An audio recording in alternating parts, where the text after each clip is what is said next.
দেশের রিজার্ভ নিয়ে চিন্তার কিছু নেই বলে দাবি করেছেন অর্থমন্ত্রী আবুল হাসান মাহমুদ আলী। তিনি জানান, নতুন ঋণ ও বিনিয়োগে অর্থের যোগান বাড়ছে।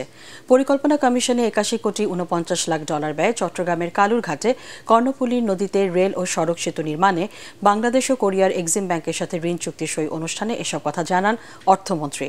এর আগে সামাজিক অবকাঠামো উন্নয়ন ছাড়াও দক্ষতা, স্বাস্থ্য সুরক্ষা ও কৃষি বাণিজ্যিকীকরণ লজিস্টিক খাতে বিনিয়োগে কোরিয়াকে আহ্বান জানান নীতি নির্ধারকরা। অনুষ্ঠানে কোরিয়ান রাষ্ট্রদূত পার্ক ইয়ং সিক বলেন, ঋণ চুক্তির মাধ্যমে দুই দেশের সম্পর্কে নতুন মাত্রা যোগ হবে। চুক্তিপত্রে সই করেন অর্থনীতি সম্পর্ক বিভাগের সচিব শাহরিয়ার কাদের সিদ্দিকী ও কোরিয়ান এক্সিম ব্যাংকের চেয়ারম্যান ইউ হি সিং।